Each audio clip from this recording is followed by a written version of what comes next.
Family, welcome back to Larry's Anything Goes. Hope you guys having a great and exceptional day. All right. Well, family, if I can get this together. There, of course. There we go. All right.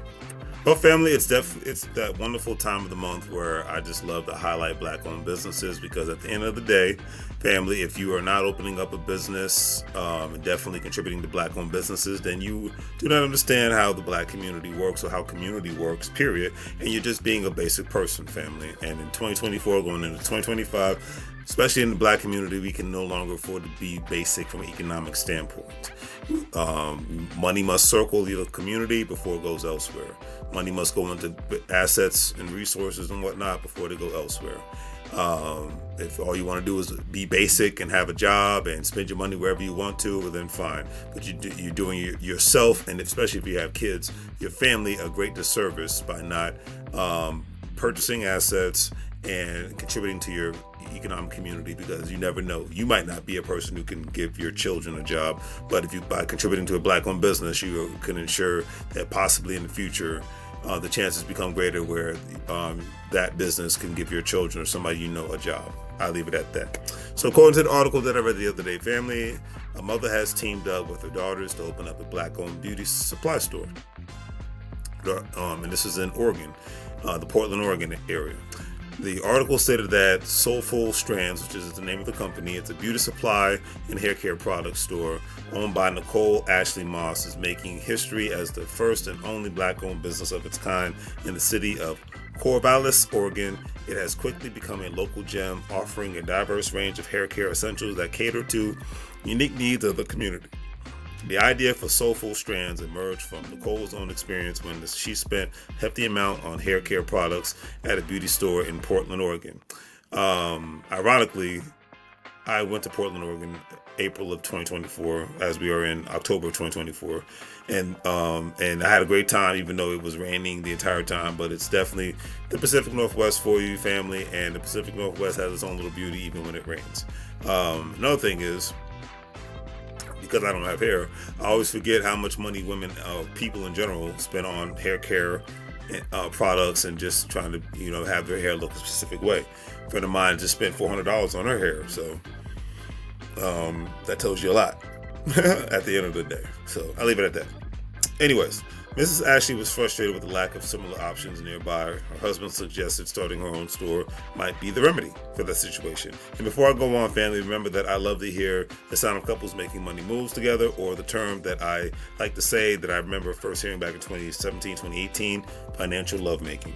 And when one is frustrated with a situation, instead of complaining about it, she decided to ultimately do something about it. The article also stated that the idea for Soulful Strands emerged from Nicole's own experience when she spent a hefty amount on hair care products at a beauty store in Portland. And when one adds up the amount of money they spend on cosmetics, it definitely adds up a lot. And the fact that the money you are spending is going to someone else's pockets. However, Nicole faced challenges in launching the store. She struggled to secure business loans, leading her to fund the venture through 4 months of savings, contributions from her husband, and strategic bulk buying to build up her inventory. And getting access to the right kind of business loan is the biggest complaint when it comes to Black-owned businesses. And this is at the top of the Black community's political issues in 2024. So that's why I say access to capital or no vote. Period.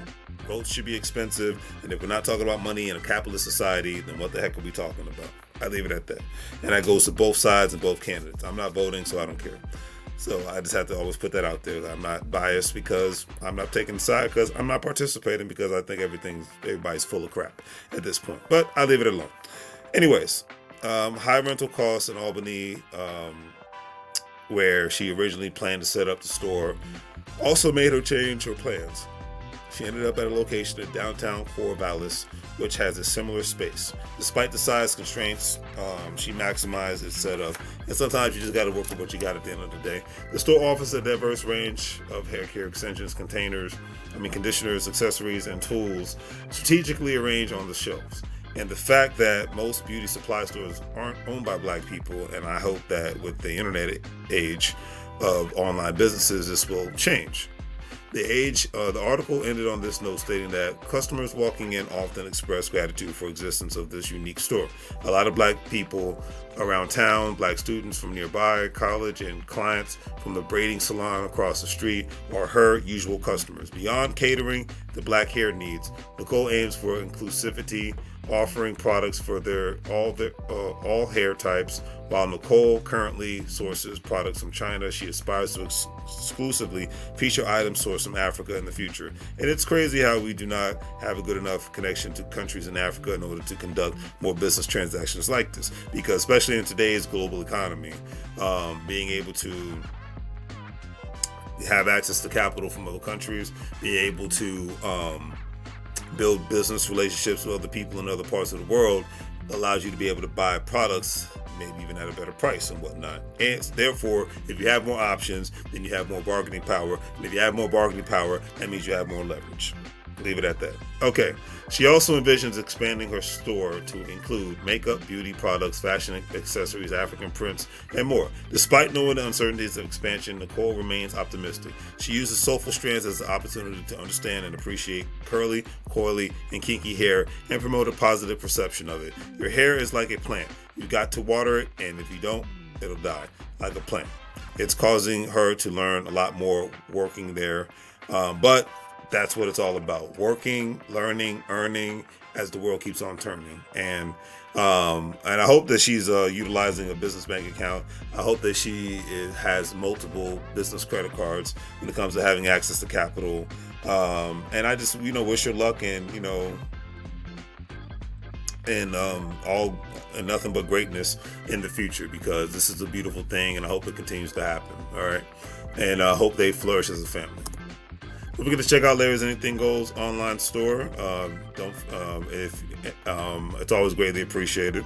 That's all I can say. And sell multiple products, especially Make Money Moves attire. So don't forget to check that out, and we'll be going from there. All right. And remember, you can't get fired if you own a company. It's 2024 going into 2025. It's time for you to own something, family. And another thing, if you're a stock market investor, crypto investor, individual retirement account investor, don't forget to check out WEBULL, Stash, Acorns, Crypto.com, Coinbase. What those platforms you'll be able to make some money moves. And those that like to contribute to the channel via Cash App, Venmo, PayPal, all the links are in the description. I greatly appreciate that. And as I always say, do the great 3 free things: like, share, and subscribe. Comment on the video. Tell me what you think about it. Go from there. The free things matter just as much as the economic things. All right. So as I always say, make money moves, family. Just like this family in Portland, Oregon is doing. Or you're gonna live, bro, like a fool. Take care.